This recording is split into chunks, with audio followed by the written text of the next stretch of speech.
All right, everybody, welcome back. Today we have a very, very special guest. Today we have Victor from Gold DAO today joining us. We're going to be talking about everything Gold DAO, NFT how do I say it? Loteria?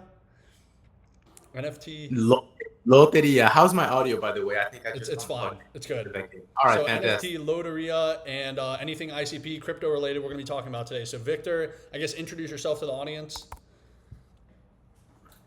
Hey guys, my name is Victor ICP. I'm the social media manager at Gold DAO, and I'm also the founder of NFT Loteria. Nothing to do with loitering, but yeah, and that's me. So yeah. Yeah, awesome. So, I've known Victor, for a while. We've known each other for like a couple of years now, I guess. When did you get into I guess, the crypto space in the first place and all this?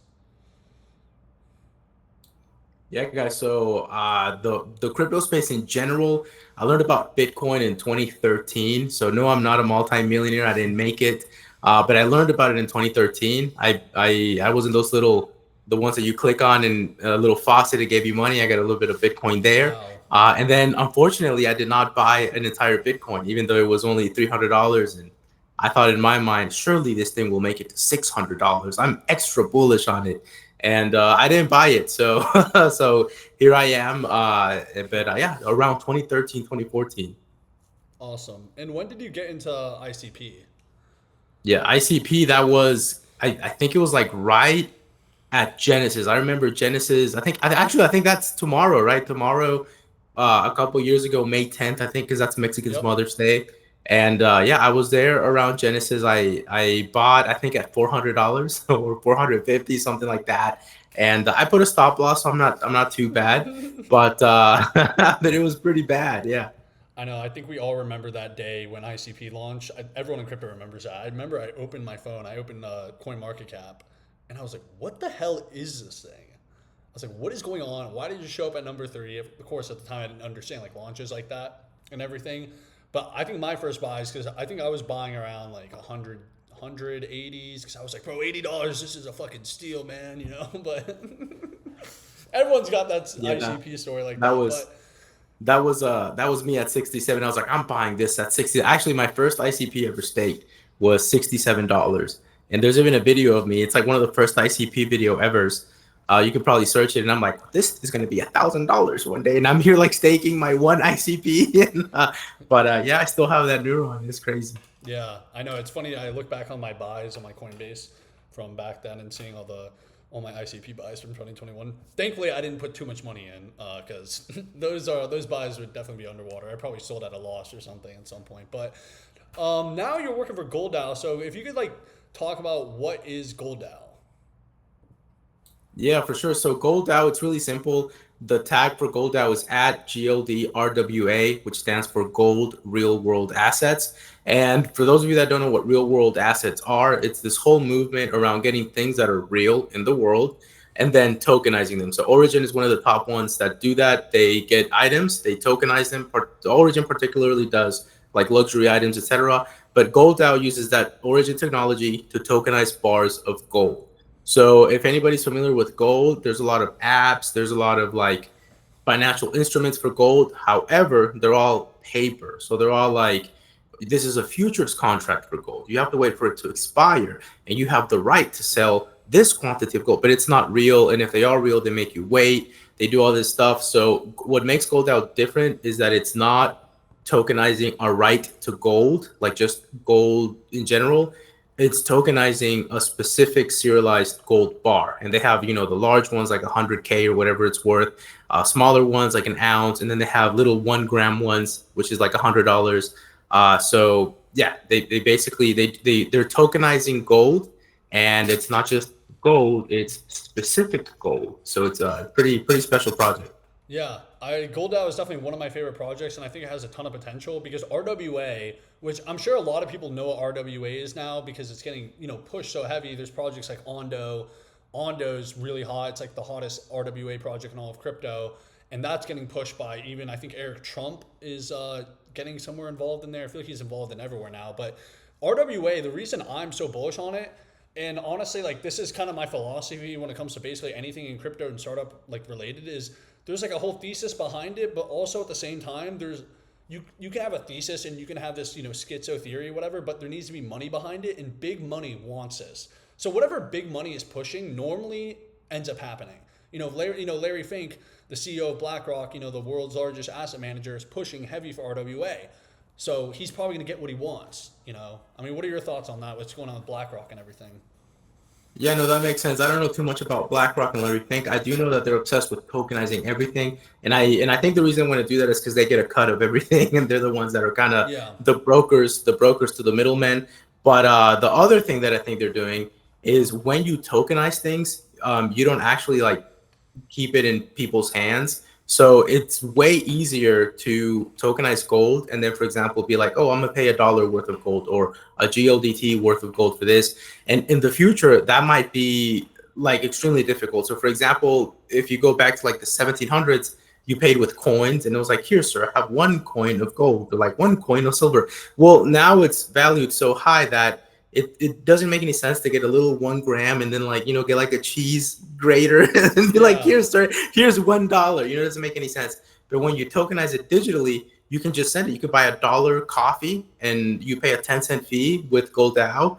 And that's it. You bought a 10-cent fee. You bought your $1 coffee. People make fun of this all the time. Bitcoiners are like, well, you can't buy a coffee with gold, and then they show like these huge trucks transporting gold, and like it's so impossible. And like, no, guys, it's 2025. We've tokenized gold. You can buy your coffee with gold for like 10 cents, 2-second finality. It's here today. You don't have to like wait years or anything. It's already here.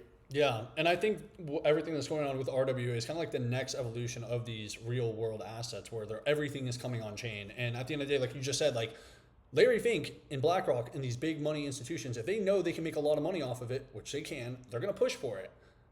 It makes a lot of sense. So it's a pretty clear thesis, I think, at this point, especially before RWA was kind of like this whole thing, and now it's like, all right, we have Larry Fink pushing it, so it's probably going to happen because large money and everything. And also because once everything you're explaining with gold and all that, like that's a very real thing. Being able to have gold tokenized and everything, which is super super super cool because it makes it a lot more accessible. People can get exposure basically to gold in easier ways now. And speaking of gold, I personally have been following Peter Schiff since like 2020. I love Peter Schiff, although he has this whole crypto and, obviously, he's trying to sell all his gold and he's a big doomer and everything. I think he says a lot of very valuable things. And gold, the price of gold against the US dollar has been absolutely skyrocketing, which is, I've been talking about it for, I guess, the past year or so pretty consistently. But what are your thoughts on the recent real, gold bull run that's happening right now? Yeah, no, it's extremely easy, man. They're telling it to you right in your face. So number one, uncertainty. Obviously, if the markets are uncertain, people tend to flee to gold. So everybody knows that one already. But there's one more that I think people on a macro scale have not noticed, and that is the United States is literally telling you they want to bring back manufacturing. Now, in my personal opinion, I don't think this means manufacturing jobs for Americans. Not necessarily. I think it's the takeover of AI, automation, and robots. So I know I'm going to sound like the schizo guy with the aluminum foil and like robots are taking your jobs. But look at it. This is already happening. Like if you look at the BYD factory in China, they're making cars with like only machines, and they're making phones with like only machines. So America is doing the same. There's the electricity cost in America is extremely cheap, just like in other countries. So labor costs are very different. So you have America, people want $20 an hour, $30 an hour, whatever. And then in other countries, like maybe $1 an hour, or whatever the rate is, it varies. But if the robots cost the same in both countries and electricity costs the same in both countries, well, guess what? America wants manufacturing back again because of automation and AI. So how does America, or how do the United States of America increase their manufacturing, their exports, if they're going to bring back manufacturing? Well, you have to do it by weakening the dollar. So what happens when you weaken the dollar? Well, number one, they have to print more to do that, but that causes too much inflation. So they're doing this whole other mess and trade deals and whatever. But if they want to sell more American goods, which I think that's where it's going, they want manufacturing back, that creates a weaker dollar. So what happens with the weaker dollar? You get a gold that goes up. So gold is going up because of uncertainty. Other countries are buying more gold. The United States is weakening the dollar on purpose because they want to do more exports. Well, you have $3,400 an ounce gold. And Yeah, so this is a perfect opportunity. No other place have I seen where people can invest and actually get a little bit of the money back. You know, we all see USDT and like, oh, USDT. Nothing against it. I love USDT, but I don't get paid for USDT transactions. I do get paid indirectly for Gold DAO transactions because I'm a Gold DAO staker. So every time somebody sends a GLDT transaction, which is the peg to 100 of them equal 1 gram of gold. In the future, they're going to do USDG, which is a US dollar stable of gold, but they're about the same because GLDT is like $1.09. So it's almost about the same. But every time somebody sends that, there's about a 0.10 GLDT transaction, which is about 11 cents because it just went up. So like 10, 11 cents. And guess what? Those transactions are used to buy back and burn Gold DAO token. So if you have Gold DAO token, the more people that use the Gold DAO's gold token or USDG in the future, the more your bags pump. And if you're staking, you're also getting interest. So I have a vested interest in people using the Gold DAO token and actually get paid. Whereas USDC, USDT, I don't see any of that money. And of course, I'm not like making multi-millions. I'm a small fish in the ocean. But yeah, this is like the first time ever. Like you can get paid for this type of system, and I haven't seen this anywhere else. I mean, at least like, oh, well, I have a buyback and burn from people using stables. What? I mean, you hear about like the president trying to, he's even getting criticized, like, oh, they're making their own stable and they're going to profit. Well, we have one right here, and then we can profit. So I think that's pretty bullish. Yeah, no, for sure. I think, and like everything you talked about right there, you hit the nail on the head with all those, points about why gold is so bullish right now. And I think, yeah, you hear that a lot in crypto because if you're in the crypto hive mind, you hear, gold is, inferior and all this other bullshit, but it's been around for 10,000 years. It's a proven store of value, asset, hard money, and everything. And I think, if you do have like a significant amount of capital, you probably would want that, part of your portfolio. I would consider that like real wealth if you have, gold.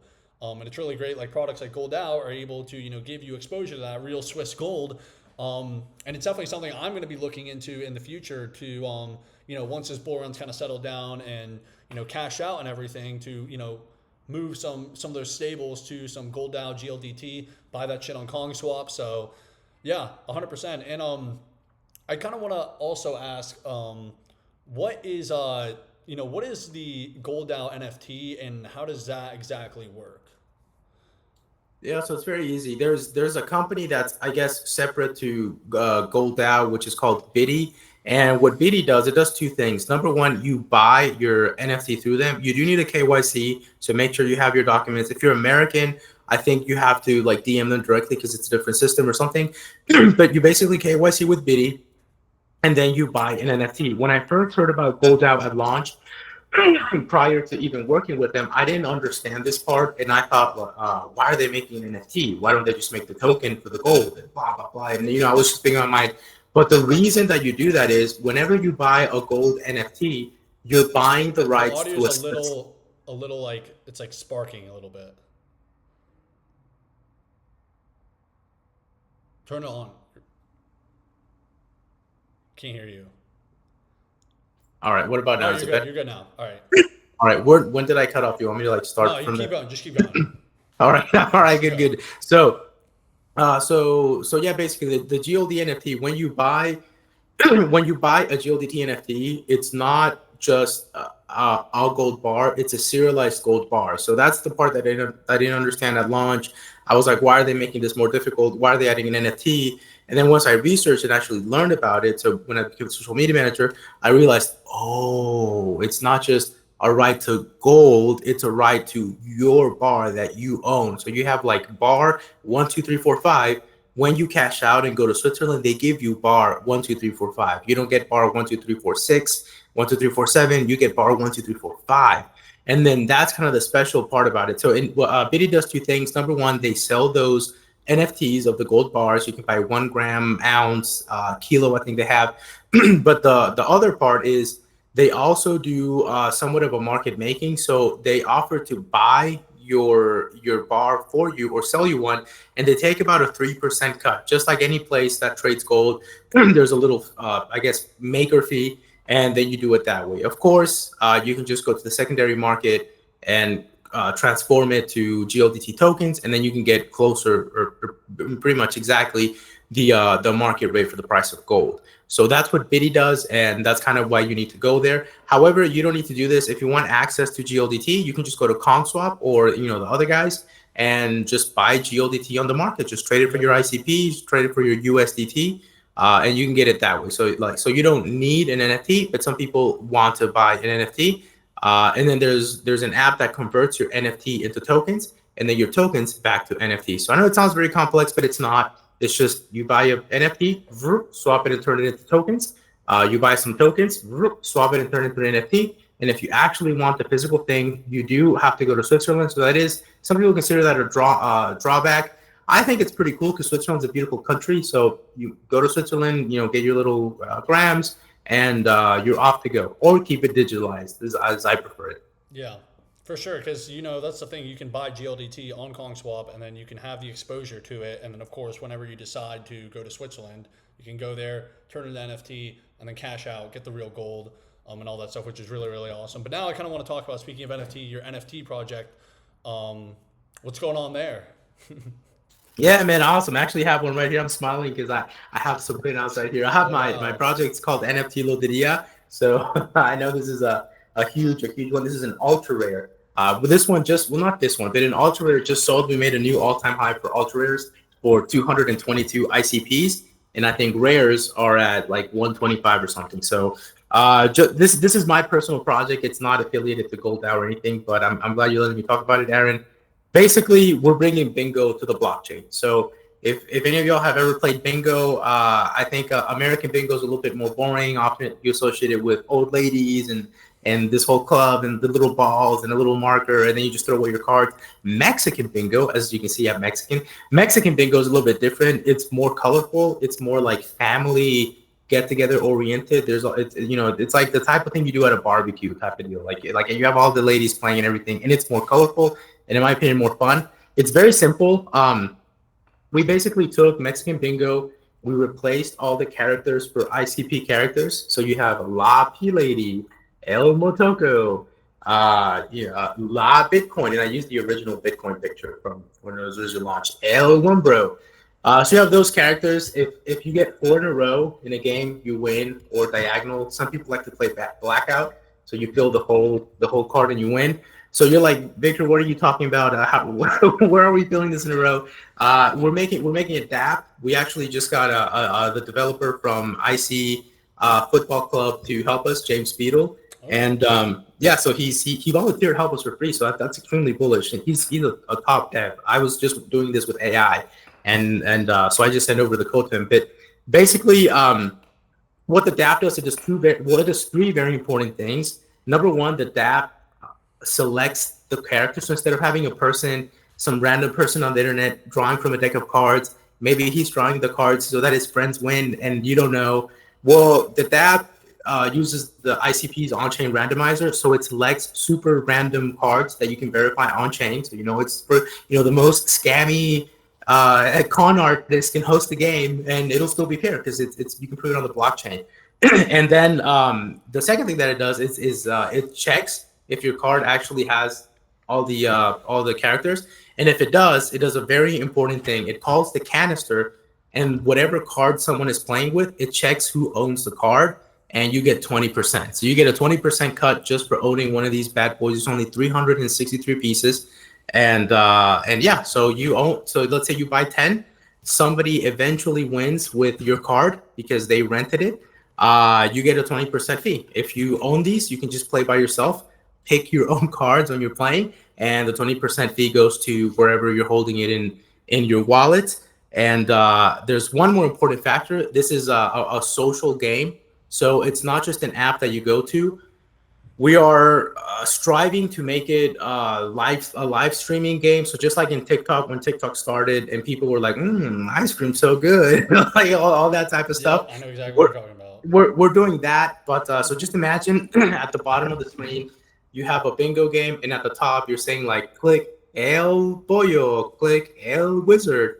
And so your favorite influencers can earn a fee. So you can earn 5% to 50%. If it's a charity, make it 50% and be like, hey guys, I got to pay my rent. Can you guys please play bingo with me for 50% fee? Or, hey, I'm raising a charity for so-and-so. There's a 50% bingo fee.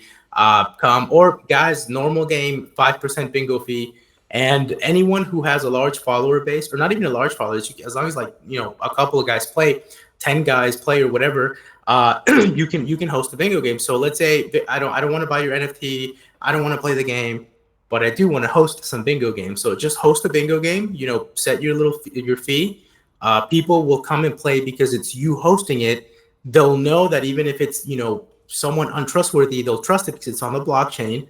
And we plan on getting people to this on Kick, on X, on wherever it's allowed. I know some places might not allow it because it sounds like gambling, but wherever it's allowed, we plan on people just hosting and hosting and hosting and hosting games until it gets crazy. And then cards have simultaneous rentals. So if we do ever scale to multiple games at the same time, there could be multiple people around the world renting your card. So a guy in Nigeria rents your card, a guy in China rents your card, a guy in Mexico rents your card, the Canadian and the American rent your card all at the same time. And then hopefully one of them will win using one of your cards and you get 20%. Might be 20% of people playing for 25 cents. It might be 20% of people playing for $1,000. You don't know. So it's kind of like Bitcoin mining. You buy the Loteria cards and it's like Bitcoin mining. No one might ever rent your card. The DApp might suck, and people play for 25 cents and you make like 10 cents. We don't know. It's speculative. However, the market is pricing it currently at 62 ICP floor for the base one, which is a common, and then the ultra rares. Well, there's common, uncommon, rare, and ultra rare. The commons are 62 ICP, and then ultra rares are two. Well, the last one sold for 222 ICP. The next one is like 325 ICP. So the market's kind of speculating on how much this is going to be worth, and it's already. I mean, for ICP standards, it's already pretty high. And so yeah, we're excited about that, and it could. My goal is to make it the first tens of thousands, the first $10,000 per single piece floor collection on ICP. I hope we can make it, but we don't know. Highly speculative, so not a financial advisor. This is not financial advice, but I'm bullish on it, and I'm not selling cheap. So yeah. Yeah, and pretty much you're somebody who's a really dedicated member. So I guess I don't really have that many more questions because we talked about Gold DAO, we talked about gold, we talked about your NFT project. I guess I kind of want to make this short because my laptop unfortunately is like about to die. So I guess my last question would be: you've been in the community for ICP since Genesis, as we talked about, and what keeps you in the game? What keeps you in the game for ICP right now? What keeps you interested? What keeps you looking forward to what could possibly come for the internet computer in the next, I don't know, for this bull run? I guess, we could think longer than that. Yeah, man, it's very easy. No one else is tokenizing software. So you have tokenization of software that's like, oh, well, you own this token, and then the software is like somewhere else. This is the only project that I know of that's tokenizing software as a whole. Like the whole software is not only hosted but running on chain. So you're tokenizing that. You're tokenizing governing on that. So you buy a couple of Gold DAO tokens, and Gold DAO is running on the blockchain. It's not just the ledger, not just like a little metaphorical thing. Like, no, the app is actually on the ledger. So to me, it's like, wow, you're tokenizing software. And not only you're tokenizing software for each individual thing, which I'm a little bit more bullish about each individual thing because I can pick and choose. And then a lot of people are more bullish on the entire thing, like, oh, well, the world computer is running all of these little individual apps. I'm going to invest in the world computer because the apps are going to burn cycles. So me personally, I am bullish on ICP, but I'm more bullish on things that I can. Well, number one, things that I can get my hands into because I'm bullish on myself, but Yeah. also I can pick and choose. So I can be like, okay, well, I'm really bullish on ConSwap, and I'm really bullish on that. So like one of the things I'm bullish on ConSwap is those long-term betting things, because I'm like, oh, well, if someone bets for something that's going to happen like 6 months from now, well, they just did a 6-month unpaid staking. So I'm like, oh, that's really bullish. And then I saw that and I thought that was the most bullish thing I've ever seen. So I'm bullish on that, but I can pick and choose. So I like tokenizing software, and that keeps me really excited as we're doing with Loteria. Yeah. My friend, I'm sure you know him, Peeps Little, aka VP, aka Tendies. He's always talking about tokenized compute, and it's a real thing. I think that's one thing that the one good, one thing ICP has is it is different than pretty much every other blockchain. But I think, I'm really appreciative of guys like you who are, bringing the word out, because what we need in ICP is we really need marketing. I think that's like the biggest issue is we need, and I'm glad you have this type of thinking with your NFT project where it's like, where's the distribution going to be? Because people, they have this code and they have this great idea and they make this product, and it's like they never think about how it's actually going to get to the users and what's the distribution angle, which is I think something that every single project in ICP, including CoinSwap, of course, we're all in limited budgets here. Let's just, be real, an ICP ecosystem, there's not too much money, so no project's super rich. But I think, focusing on distribution and thinking in a distribution mindset is the best way for us to move forward as ICP and get more adoption, because you got to be building for users. People, I think there's a lot of devs within ICP who are just thinking in the dev mentality, and they're not thinking, all right, so when this is actually done, how are we going to onboard 1,000 people, 10,000 people, 100,000 people? Exactly. It's literally like killer. Like it literally makes or breaks a project whether you can, onboard people or not. Yeah, that's why I'm bullish on Loteria. We haven't even launched the game yet. I made one video showing just the front end and what it looks like and kind of the concept, and I mean, I do understand why they're bullish. We have James Beadle, as a dev, he volunteered. And then we also had Pierre, the chief business officer of Definity. I gave him a Loteria. I asked him, like, did you make a post? He made a post about it. So I think that was extremely bullish. Jan, the chief technical officer of Definity, also received a Loteria. I think I airdropped it at launch, and then he made a post about it. So people are kind of like, well, if it's good enough for the chief technical officer of Definity, the chief business officer, and if they just got James Beadle to volunteer to make it, then it must be good enough for me. So I'm excited because we don't have the app. The app's not even out yet, and people are already kind of like they're just waiting to play bingo. It's also like the easiest game ever. There's no real. The hardest part is just getting the ICP on there or the Bitcoin on there. Other than that, I mean, if you know how to send Bitcoin, you know how to send ICP. Bingo's the easiest game. It's just like click, click, click. Oh, I won Loteria, and then the app does the rest. So yeah. easiest game ever to onboard, I think. Yeah, I'm super bullish. I know you're always grinding. I'm super bullish on Gold DAO as well. I'm bullish on gold in general. Before we wrap this up, like, what do you want to, shout out, shill all your stuff, your socials? Yeah, of course. Follow me. You can follow me on Twitter at VictorICPGold, and then follow NFT Loteria. I think it's I forgot the exact tag, but just Google NFT Loteria. If you don't know how to spell that, just put ICP Bingo, and it's like the purple one. It'll say NFT Loteria on there. On X, go to dgdg.app. I think it's the only working aggregator right now on ICP, or Entroco. You can use Entroco too to buy a Loteria. If you haven't got a Loteria, go get at least one. If you have a lot of money, sweep the floor or wait. Some people always list for lower.